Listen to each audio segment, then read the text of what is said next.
Welcome back to English from A to Z, English in real life. Today, we're going to break down a technique that can completely change the way you speak English. Seriously.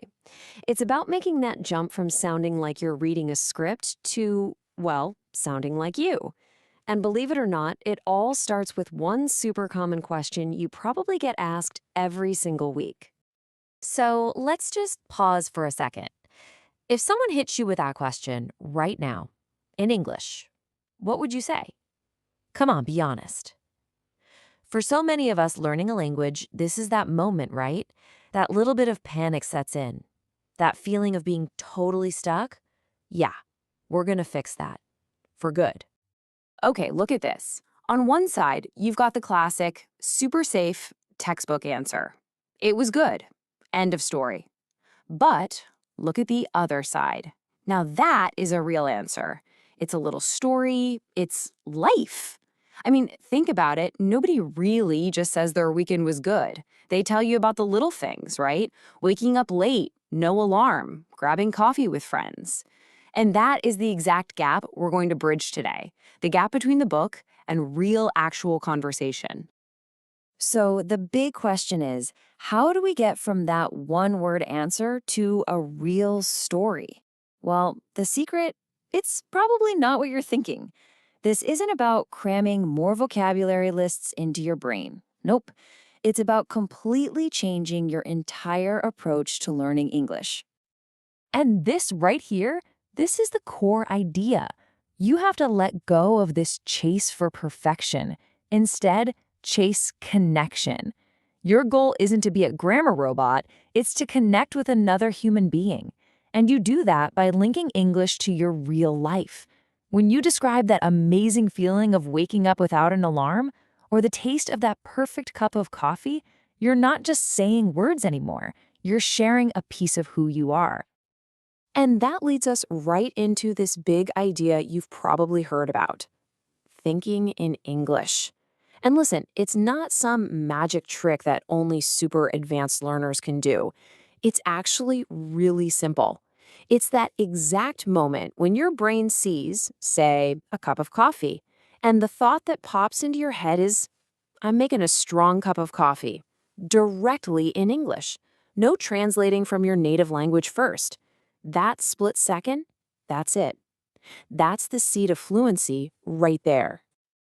Okay, so that's the big picture, the mindset shift. But what about the how? Like, how do you actually practice this? Well, this method is all about using the best textbook you could possibly have, your own life. You're going to stop learning random, generic phrases and start using English to describe the stuff you actually do. The whole thing is built on a foundation of 50 really simple, practical sentences that describe what a typical weekend looks like. And the key is to think of them not as a list to memorize, but more like Lego bricks. They're the essential building blocks you're going to use to build your own unique stories. And because they're about your life, the language becomes useful right away, which makes it so much easier to remember. I mean, just check out some of these examples. You've got everything from that quiet morning coffee ritual to a loud, fun dinner with family. And yeah, even that feeling we all know, that Sunday night dread, when you have to set your alarm for Monday morning. See? Every single one is a small, totally relatable moment that you can immediately connect to your own life. All right, so you've got your Lego bricks, your building blocks, but how do you actually put them together to build something cool, a full flowing story? Well, there's a really clear step-by-step process for that. It's called the 3-round method. And the logic here is actually pretty genius. In round 1, you just focus on learning the sentences, really connecting them to those moments in your life. Then, in round 2, you practice remembering them, but only using pictures, no text. Now, this is the key step because it forces your brain to stop translating and start thinking directly in English. And then, finally, in round 3, you put it all together and start weaving those sentences into your own story.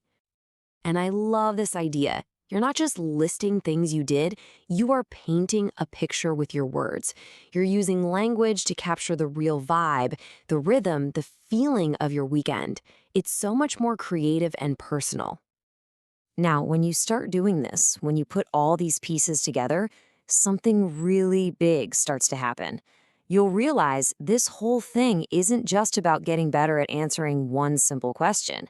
It's about completely changing your entire relationship with English. I mean, the shift is huge.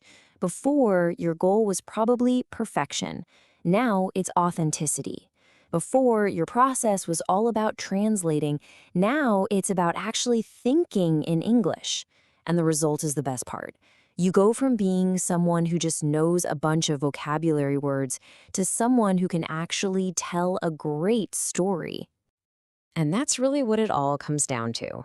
This is how you transform. You go from someone who just knows English words to someone who lives and breathes English storytelling.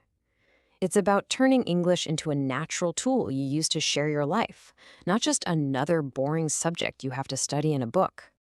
So I want to leave you with a little challenge. Right now, don't wait. Think about your weekend. What's one moment that stands out? Maybe it was the fresh air you felt on a walk or a really funny scene in a movie you watched. Just pick one tiny moment. Got it? Okay. Now, how would you describe it in English? Go ahead, try it. Because that's where your journey begins.